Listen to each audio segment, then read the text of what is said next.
Howdy, and welcome to the Petrus Development Show, where we discuss fundraising in the religious sector and how generosity and giving impacts both the organization and the donor. From campus ministries to high schools, from universities and faith-based nonprofits to Catholic parishes, we bring you stories, insights, and best practices that will inspire, educate, and inform you to go out and raise more money for your ministry and the kingdom. God bless, and thank you for joining us today.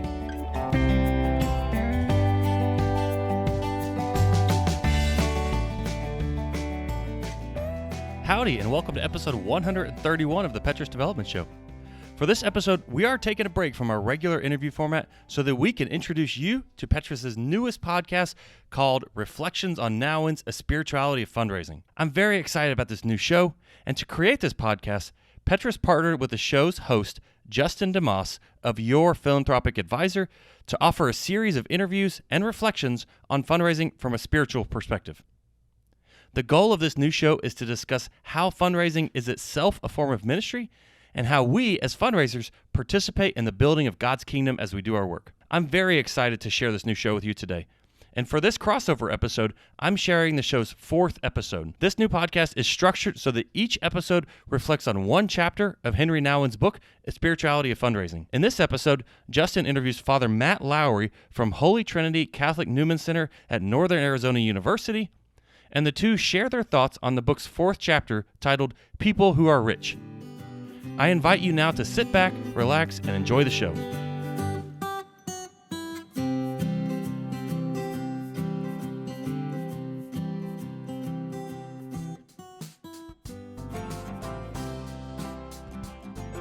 Hello, and welcome to the Spirituality of Fundraising podcast, a collaborative effort between Petrus Development and Your Philanthropic Advisor. Here, we discuss fundraising from a spiritual perspective. How does fundraising convert others, even ourselves? Can fundraising be a form of ministry? Can fundraising build community? In this series, we will hear from some of the top fundraising professionals in the field who are dedicated Christians to help us explore these questions and others and begin to answer them so that we may participate in the building up of the kingdom of God. I'm your host, Justin DeMoss from Your Philanthropic Advisor.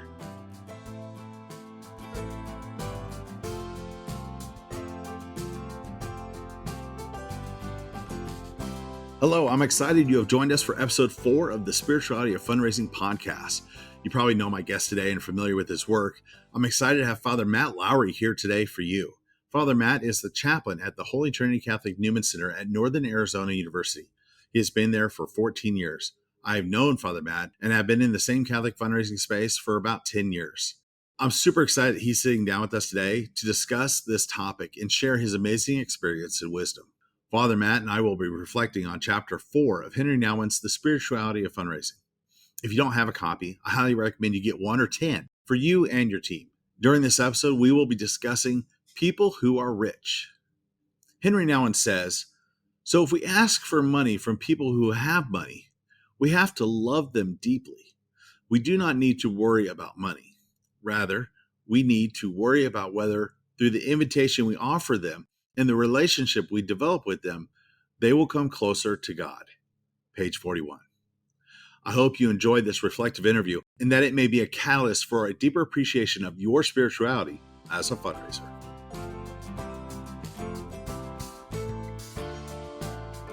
Welcome to another podcast edition of the Spirituality of Fundraising. With me today, I have Father Matt Lowry with the Archdiocese of Phoenix. He serves as the chaplain of the Northern Arizona University's Newman Center. Welcome to the show. Thanks, Justin. Good to be here. Father Matt, can we start off with just learning a little bit more about you and how you got into fundraising? Every priest gets into fundraising, but nobody thought they would. So I was ordained in 2008 and for the Diocese of Phoenix. And after 1 year as an associate at a parish, I received a phone call telling me that I was going to the Newman Center, to which I replied, I was like, "Oh, I didn't know we sent diocesan priests there." And they're like, "Well, we're doing it again and you're going to go."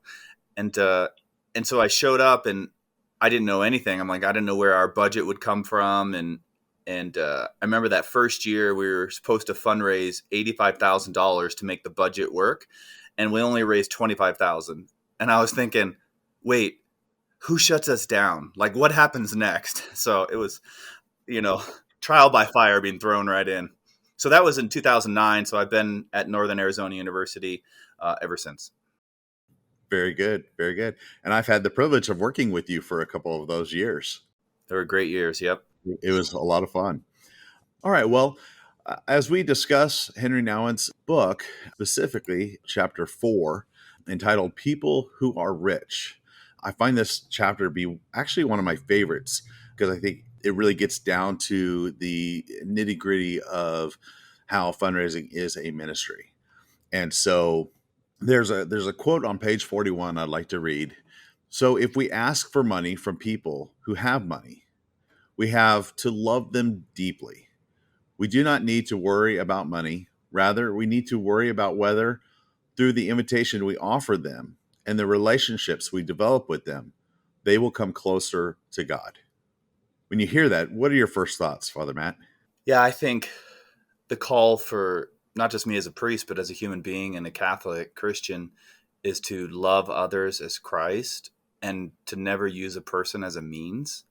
And so every person I encounter is on their own journey, including people with great resources and capacity that God is at work in their lives. And I want to, never see them as a means to an end, but treat them as an end and a gift in themselves.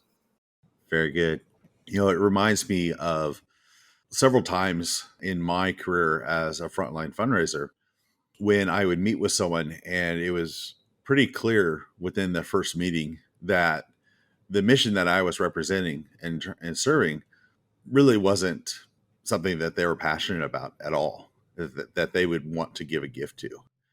And I remember on those occasions telling them, I don't think it's appropriate for you to give us a gift. I appreciate you sharing with me where your passions are, what you want to accomplish through your philanthropy, and that's not with us. And I remember referring them to someone else, another development officer in the field that they wanted to support, in the field that they wanted to make a difference in this world, in this community. And they were blown away that we would care so much about them. And so when you think about that, have you ever had experiences where you've met with someone and the Newman Center is really not a good fit, or have you not had that opportunity yet? Well, I think of Guy Malabone when he talks about part of our job as fundraisers is to try to draw people closer to our mission. But it's true. We can't care about everything. Everything can't be important to everyone. But my desire is, I believe this is the most important mission in the world, and the huge potential at a pivotal time in students' lives in college. And so I'd love just sharing the story, but also as getting to know someone and seeing if it's a good fit. And I know Henry Nouwen kind of talks too about, not having a prejudice against the rich. And it makes me think of, if I'm not careful in my heart, I can start to think about like, come on, man, you have money, you can help us. And kind of this almost subtle hostility can grow, but wanting to have that purity of heart to say, I want to love this person as they are. And my job is to treat people with respect, dignity, and love, and the money will take care of itself. Absolutely. Sacred scriptures are very clear on the privileged place that the poor have in God's family. And I think that's where Henry Nouwen starts to talk about how we have to be very careful not to allow these prejudices to come in or to be created against the rich. For example, we can think, well, how did they get their wealth?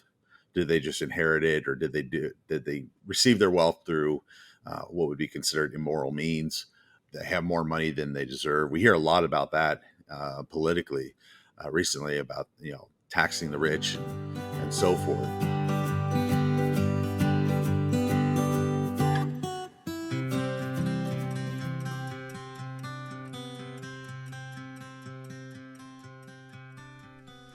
Are you a nonprofit struggling to navigate the world of digital marketing and finding it difficult to strike a balance between high costs and the expertise needed to effectively promote your cause?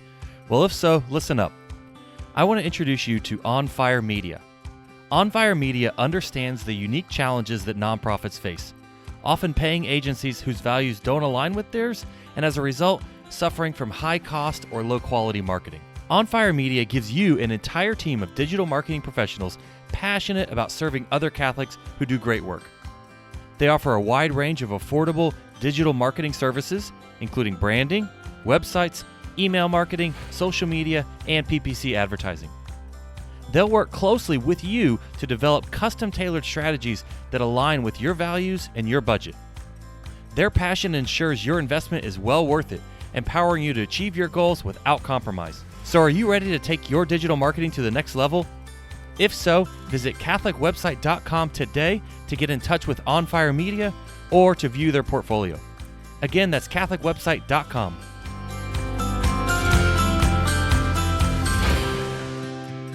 And so when we think about that, what are some of the ways that we can practically guard our hearts from having these prejudices kind of creep in? Well, I think ultimately prayer, that as I reflect on my own motivations and the thoughts that kind of go through my head as I meet with people or think about meeting with people or afterwards, and trying to treat people equally in a sense, I mean, it is interesting though, because it's tough, because I know that I need to meet with people with capacity in order to move this mission forward. But then all of a sudden I'm only meeting with rich people and I'm not meeting with, so that's the prejudice that happens in my own heart. Am I still willing to meet with somebody else who doesn't have money? And I have to go over that in my own examination of conscience. And I do think, I have seen a prejudice.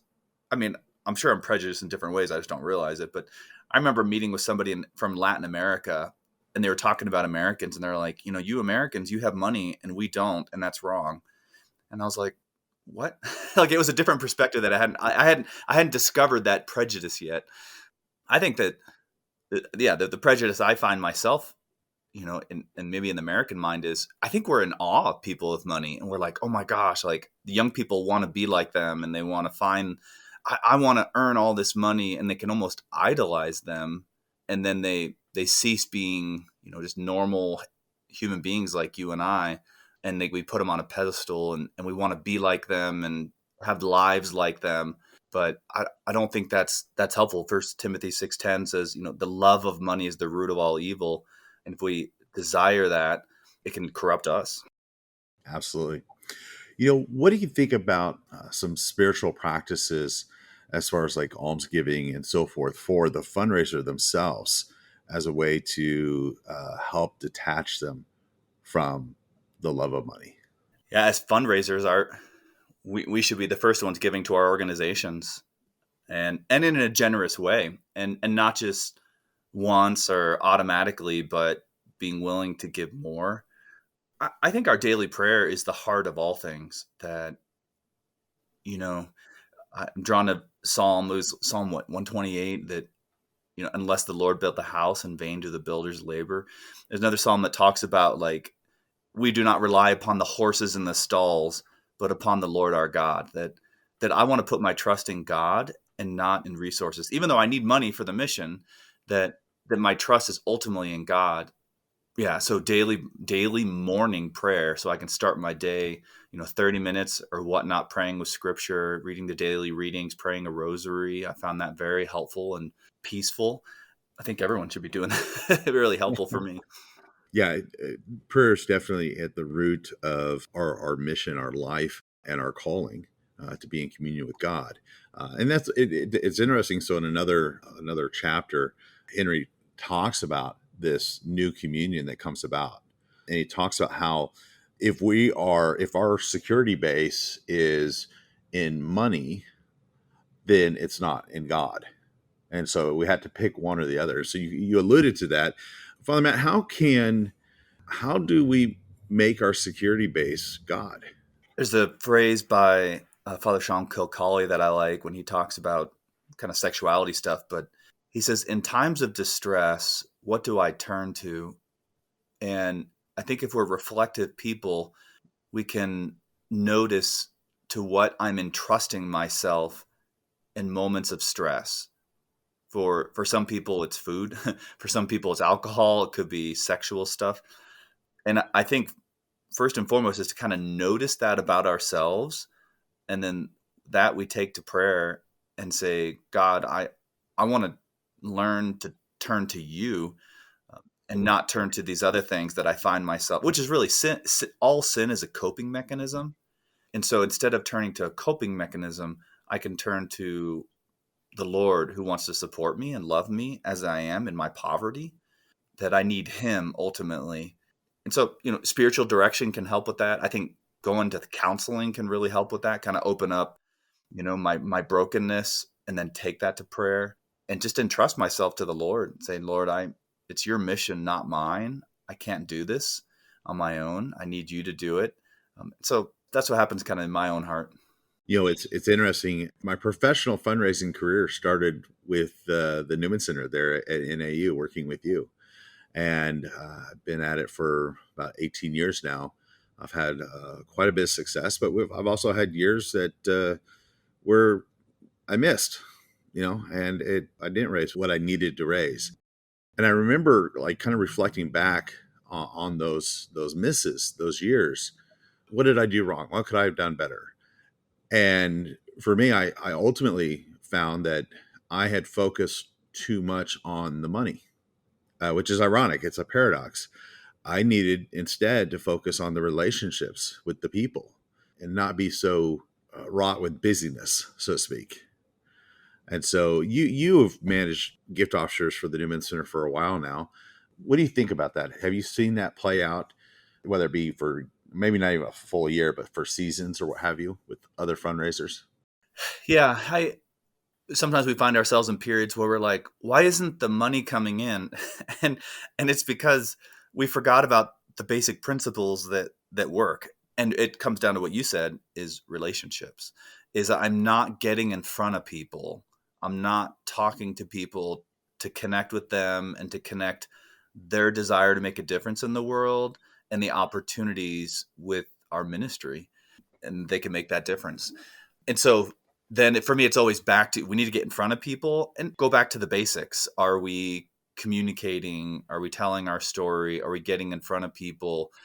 Because people are always being bombarded with all sorts of different ministries, and we've got to stay in front of them, or they're just going to kind of forget, they're just not thinking about us. Like, we're thinking about ourselves every day. Other people are not, and that's okay. So it's reconnecting that.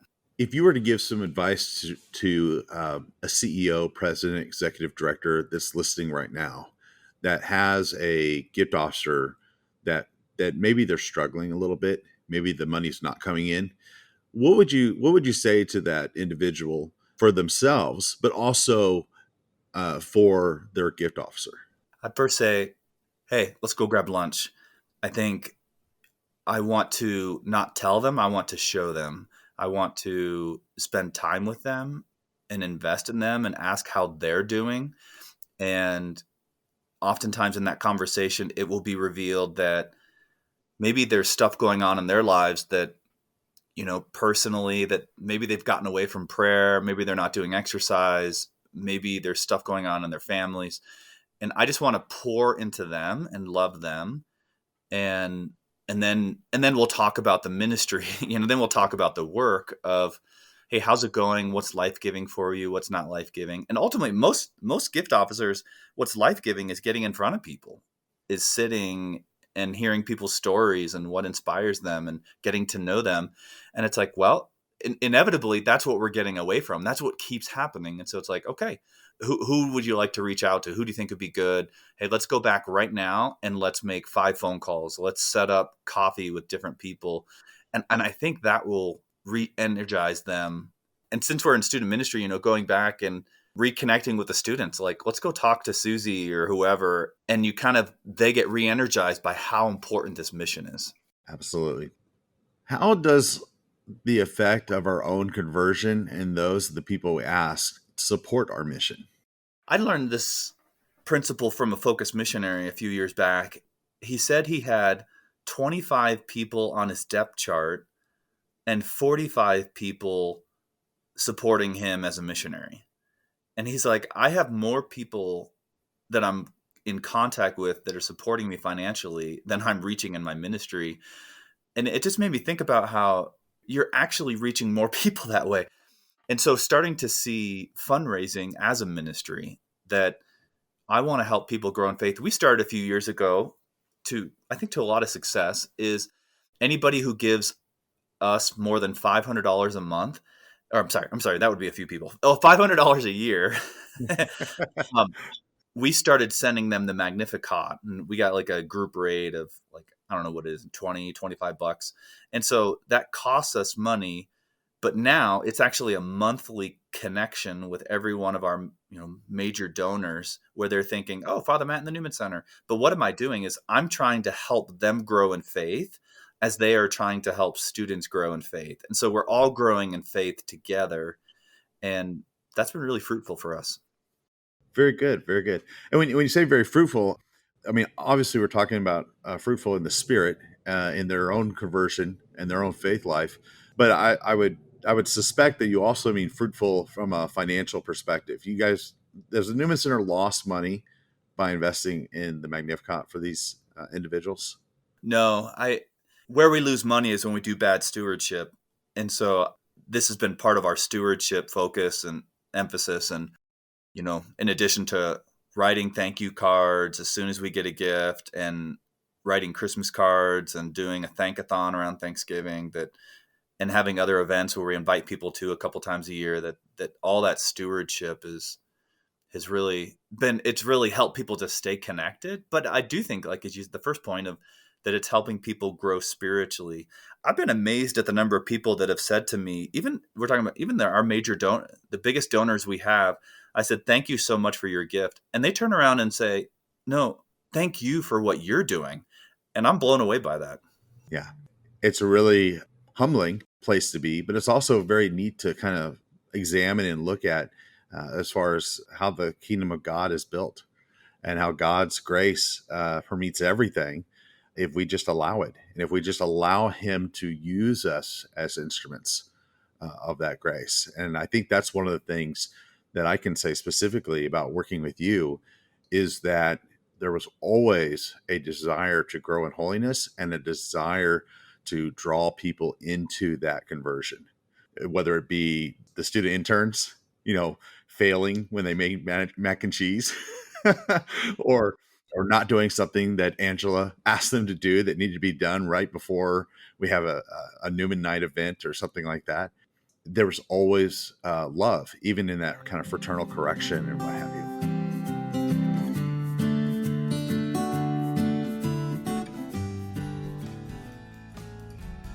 Everybody knows Babe Ruth, and most know about his very public faults.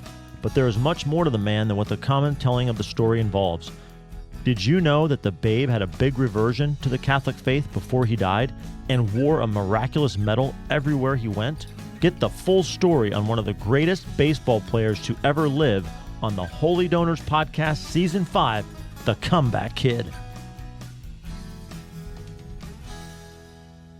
One of the greatest things that I've kind of rediscovered the last few years is, what can we offer people but prayer? And so whenever I hear of anything going on in people's lives that's noteworthy, and we say like, oh, we'll pray for you, like, what do you want prayers for?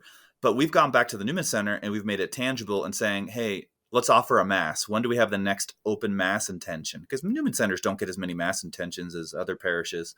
And so we just start plugging people in, like, here's the Smith family and they're sorrowing over their lost son. And it's like, well, what's his birthday? Let's send a mass card for his birthday, and am I trying to get something out of that? No, I'm trying to offer the gift that we have and to show people that I'm actually listening to you and I care about you and what's on your heart.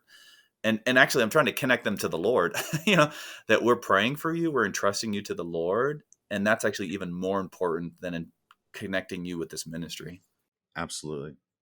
It's interesting as we talk about these various points, right? And we're talking about conversion as well. One of the things that I've noticed, especially as I've gone and dug deeper into relationships with donors, and especially those of high net worth, I keep hearing this phrase over and over again. And that is that they don't want to feel like a checkbook. They don't want to feel like an ATM. But they can't help but feel that way because so many ministries are coming to them. And you were talking about that earlier. So many ministries are coming to them, so we have to stay relevant because they're not thinking about us every day, even though we're thinking about ourselves every day. How do we stay relevant while at the same time not making them feel like a checkbook, not like making them feel like an ATM? I think it goes back to how we treat them. I heard this gentleman say one time, he was asked, wow, like, so how often do you ask for money? And he looked back and said, every day. And I was like, wow, that's got to be hard, and you're always kind of like, your guard is up. This person just wants money from me. But I think in how we talk to people, it shows that we're different, that I even think, there was a time when I'd go and I'd meet with somebody and be like, wow, tell me, how did you get your business to be so big? And tell me all about this. And almost like you're sitting at the feet of the master. And maybe that's, flattering and on one hand, but it's kind of like, okay, thanks, but no thanks. Like, that gets old. But when you just say like, hey, so you said, that your son is over at, Notre Dame or whatever, how's that going for him? And so now it's more of like, I care about you, and I'm not asking you a question about information. I'm asking you questions about something that's on your heart, that's something that's close to you, that's important to you. And that's actually going to develop into a deeper relationship. And then I remember that. And then in the future, when I see them again and be like, how's your son doing at Notre Dame? It shows that I'm actually listening, and I'm more interested in a relationship than in just getting money from you. Absolutely. And I think one of the points that you just alluded to that I think would be good to emphasize is reaching out to donors when we're not asking for money. I mean, most of the time, the ask, in all honesty, is not a one-time event. It's over the course of many relationships and time and so forth. But we need to call our benefactors, our donors, and check in with them and not have any agenda other than their own well-being and praying for them. I remember sitting down with a big donor and a major donor, and he just said, all right, Father, what do you need? Because you only call when you need money. And it was like, oh, I'm doing a terrible job of stewarding this donor. And you hear donors talk about that, whether yourself or other people, like, oh, priests only call when they need money. And it's like, wow, unfortunately there's truth to that.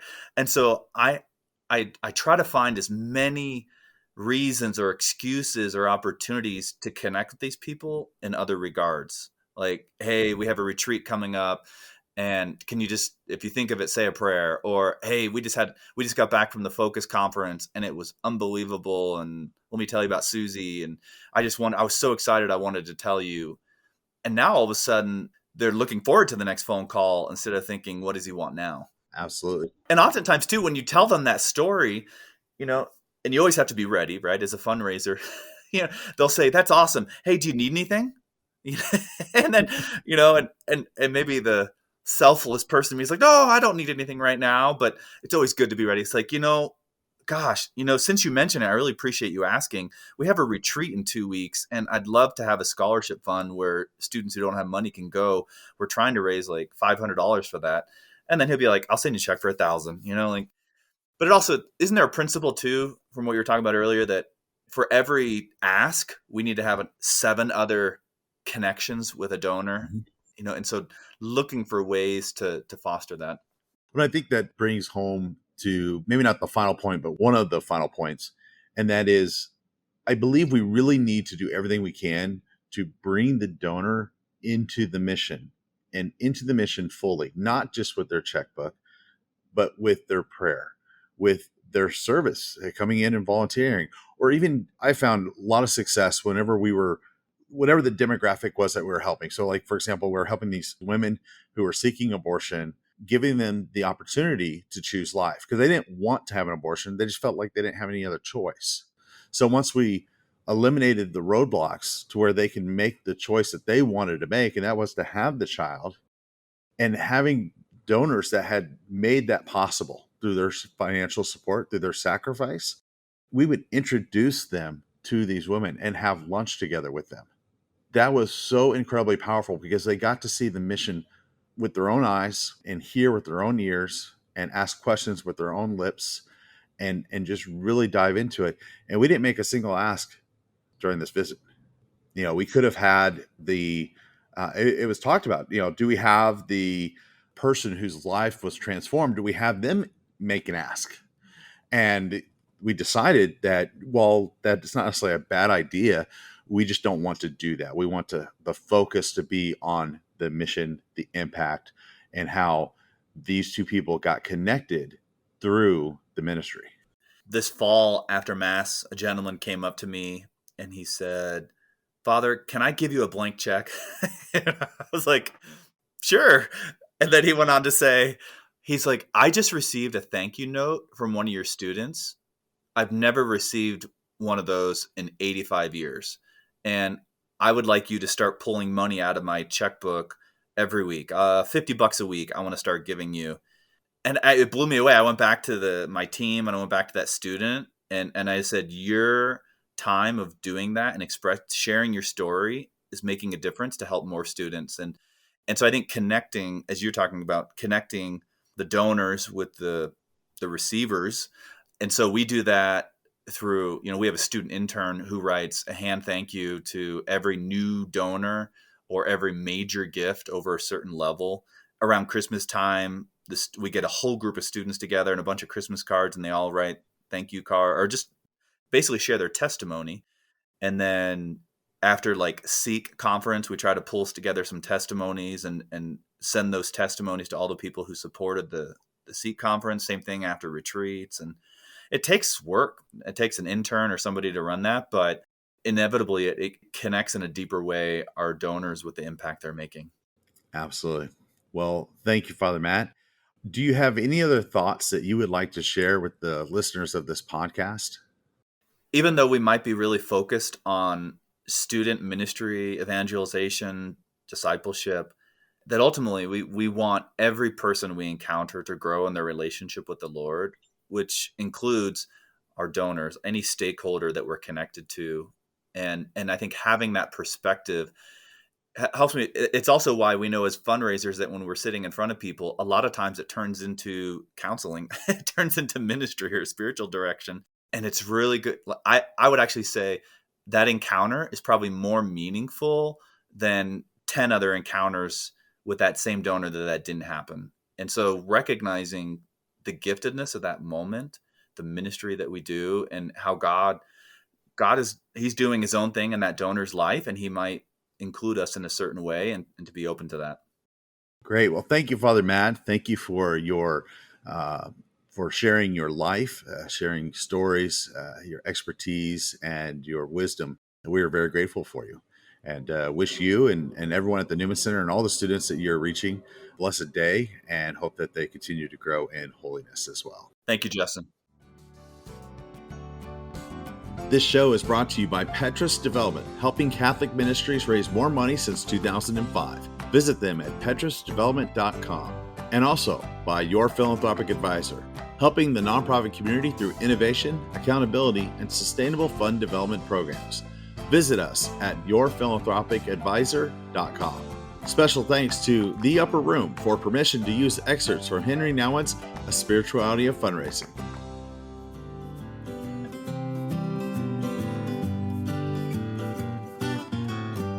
Hello again. I hope you enjoyed this episode of our new podcast. As is typical for our Petrus Development shows, I will now share my top 3 takeaways from this episode. My first takeaway from this episode is based on Nouwen's quote that Justin shares at the very beginning of the episode. Paraphrasing, the quote says, "If we ask people for money, we have to love them deeply. We do not need to worry about money. Rather, we need to worry about whether they will come closer to God." I encourage you to really take this quote to heart. Write it down. Put it somewhere in your desk where you'll see it regularly and really come to believe it. If we want to find it easier to view our fundraising as more than a job, if we want to see it as our ministry, we really have to believe that people come before money. And trust me, that's hard. We all have financial goals and metrics as part of our job, and there is absolutely pressure to meet our money fundraising goals. That's the job. And if we don't raise money, we likely won't keep our job. That said, despite the stress to raise money, we have to focus on the priorities set before us. It's people, not money, who matter. To do our ministry well, we have to remember that people and relationships come first. If we focus on loving people and building relationships, then we can trust that God will provide the money as He sees fit. Along those lines, I share my second takeaway about donor relationships. Relationships take time and work. It's not only about building a relationship before the ask. It's about maintaining the relationship once you've gotten some money, and even then, it's about more than just hoping you'll get more money in the future. Again, Father Matt invites us to go beyond the checkbook. It made me really sad to hear a story about how donors think that priests only call when they need money. And it challenges me to think about how I teach development officers to relate to donors. If our benefactors only think we value them because of their capacity to give, we're doing something really wrong. Father Matt talks about a variety of ways that his ministry at NAU maintains relationships with donors. They call them. They have students share stories and send thank you notes. They invite them to campus events, and they regularly pray for their donors and their specific needs. All of this together contributes to relationship maintenance. Yes, it keeps donors remembering your ministry, but it also helps them understand that they, as people, are important. Finally, I am thankful for Father Matt's emphasis on prayer. My third and final takeaway is an easy yet essential one. We cannot do our jobs if we do not regularly and faithfully turn to God in prayer. If we truly want to see our work as a ministry, as God's call for our lives, we have to strengthen our own relationship with Him. We turn to Him in prayers of gratitude when we receive donations. We turn to Him in prayer when the money isn't coming as we hoped. We turn to Him in prayer when we make changes to grow our ministry. We turn to Him in prayer for our donors' needs. All told, it bears repeating, we turn to Him in prayer. Remember that, and in God's time, all will be well. Well, that's all for today. I really hope you enjoyed our new podcast, and I encourage you to listen to all the show's episodes reflecting on Nouwen's Spirituality of Fundraising. For more information, visit our website at petrusdevelopment.com/spirituality. Be sure to subscribe to this show and our other shows, Holy Donors and Women in Philanthropy. If you have suggestions for our podcast, please shoot me an email at podcast@petrusdevelopment.com. I look forward to hearing from you. Thanks, and God bless.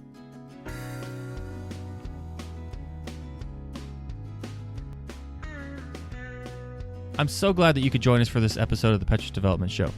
Do you know anybody whose ministry needs to take their fundraising to the next level? Please pass along this show to them. And if you haven't already, take a minute and do 3 things. Subscribe to the podcast so you never miss an episode. If you like the show, give us a 5-star rating and leave us a review. And check out our website, petrusdevelopment.com. Your ministry and the kingdom need good people doing great development work, and your donors receive just as much benefit from giving as your organization does from receiving. And as it says in Luke 5, cast your nets out into the deep. Be bold and the Lord will provide. God bless, and we'll see you next time.